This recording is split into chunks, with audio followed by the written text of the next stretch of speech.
Hello everyone, this is Wet Slicks again. We are back on TT Isle of Man Ride on the Edge 3, and I want to do another video looking this time at the Southeast course.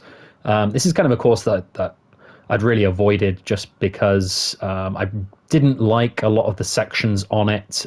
This isn't a historical course or part of the TT in any way. It is based on real roads that are actually there on the island. You could go and drive these roads, but it's never been a real racing course. It's something that they've made up in the game. There are some sections that I really like actually, but yeah, there's definitely a lot of parts where it's very winding, very slow. There's particularly a section that sort of goes past the lake that's kind of shared, I think, with one of the other circuits. Maybe the Southwest course runs the other way. But there's then a section at the end as well, sort of up in the mountain, where there's a lot of turns that are really, really tricky. You kind of have to take them a lot slower than you would have thought. It's also a little bit longer. I mean, you're looking at about a 9.5 to 9 minute lap time. So it's not necessarily an easy course to tackle either.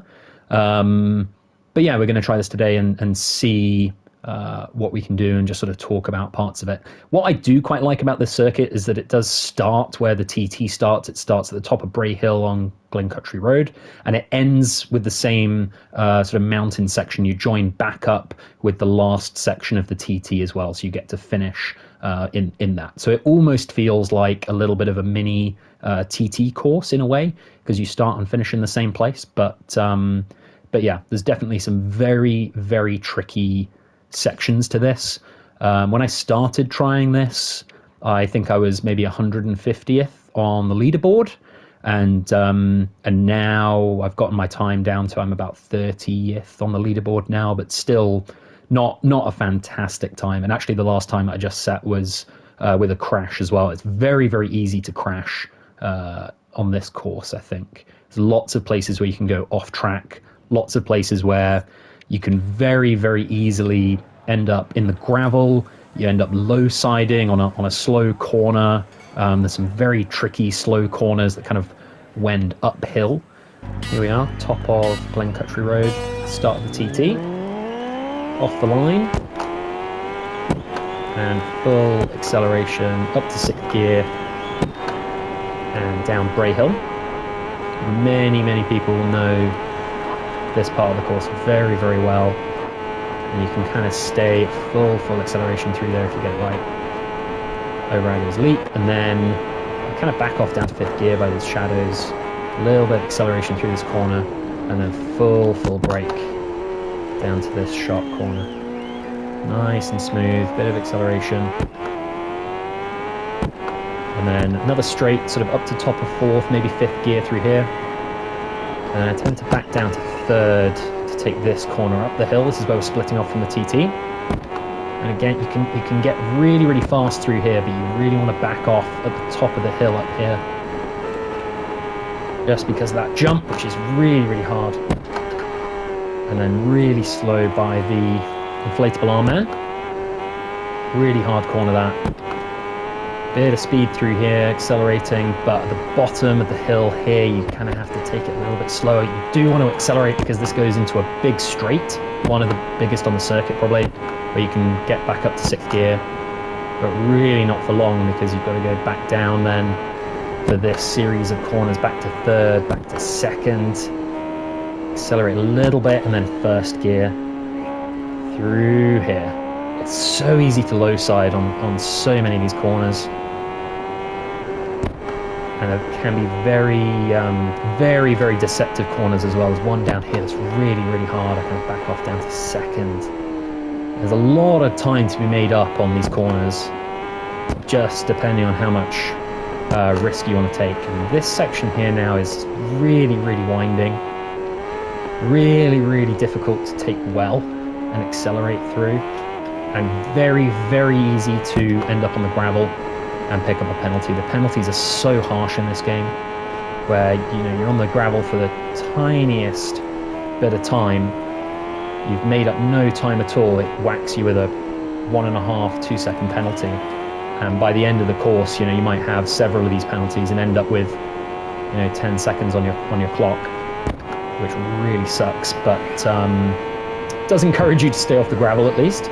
Windy through here, but you can kind of keep the acceleration on. It's almost a straight, but you do want to back off through some of these. If you catch them well, you can gain, and then you're coming up here to a really, really tight corner. Really back down to first for this one. And there's a lot of these types of corners over small rises. Really, really easy to lose the bike.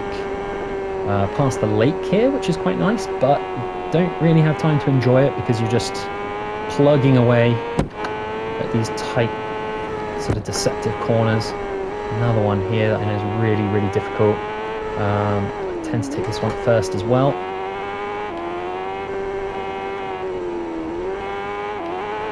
Yeah, really, really tricky, this whole section here, and it kind of ends with these very tight corners up here. This one, first gear, very easy to low side there, and then this one, which is one of the tightest on the circuit. Really, really slow, really easy to end up on the gravel, even if you're going slowly. Been lucky there. Second gear up here, very easy to lose the bike to wheelies through this section. You can go a lot quicker than I'm going this time, but God, it's really, really difficult to risk it. Kind of go third, fourth gear up here. And this part's deceptive as well. Oh, we've lost the bike.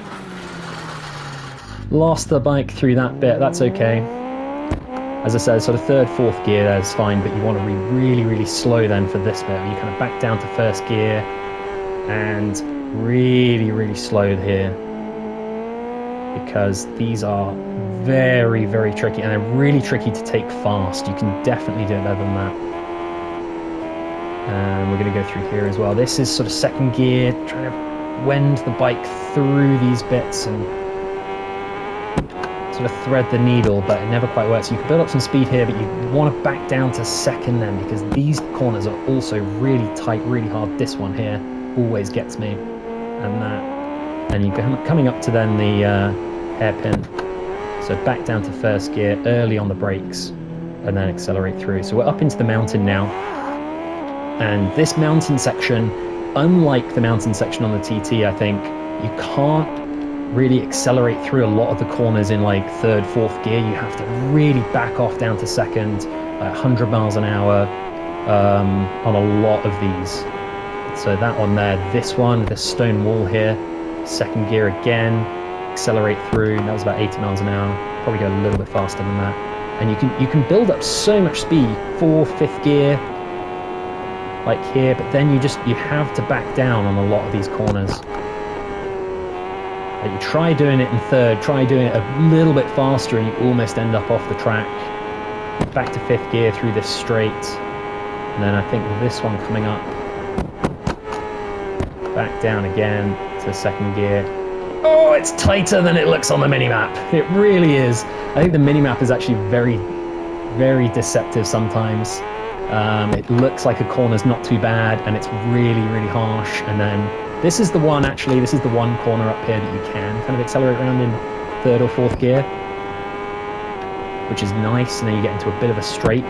But this is tricky because you get into sixth gear, you'll get really, really quick, but this corner you really want to back down again to second gear, because it is so tight, so easy to end up off the road there. And we keep going, fourth gear around here. Sort of wending the bike through this bit, third gear, and then braking really hard. We're back onto the TT course now, which is like, for me, a breath of fresh air, because I know these parts so much better than I do the rest of this course.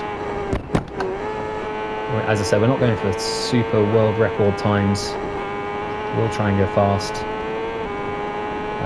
Down here I tend to back off to third. Bike's a bit unstable there.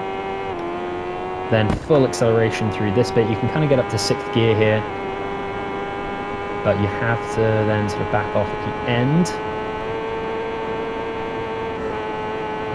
Back to fifth. Drop a couple of gears. Accelerate round. I think I'm quite good at this section around the mountain now on the TT. Third gear, then to second. Accelerating, always accelerating around these corners. That's why I find the other part of this circuit really, really tricky, because you can't accelerate around a lot of those corners. You catch them wrong and you can't accelerate around them. Down here, I tend to brake before the yellow sign. Down to second. This corner gives me so much grief. I think just because I used to brake too late, now I brake a lot earlier. Back up to sixth gear, huge straight here down the hill, loads and loads of speed, little right kink there, and then I tend to brake by the sign a little bit down to fifth, and then accelerate, maybe a bit too much there. You can kind of accelerate around that corner a lot more. And then sixth gear down to the bridge, brake, third gear, just keep accelerating. On and on and on. I tend to back down to third gear for this sort of corner, but you can accelerate all the way around it. You end up almost in that hedge, but then you need to take this corner very, very seriously indeed, because it is tight. Second gear, you can get up to third, but actually I like to take this lamppost corner in second. Third gear again, I brake before the lamppost, the red lamppost there, just to give myself lots of time. You can kind of accelerate around this in first, I've now found. Up to second, but you're coming up to Governor's Bridge now, so you want to be really super early on the brakes. A lot of back brake there, or you can stop you really badly. And you want to be so careful around here, because it is super easy to crash. And we've done a pretty decent time, to be fair, for standing start with a crash. Not my fastest time, but not my slowest either. 9 minutes 20 there. With a crash, I don't think that's too bad. I'm pretty happy with that. Yeah, and I hope people can put in some good times. As I said, I think my best time at the moment is about 30th on the leaderboard. I'm hoping maybe to improve that as well, but also just sort of looking forward to getting around some of the other courses and giving you guys some good intel on those as well. So anyway, for the moment, thanks for watching everyone, and see you next time.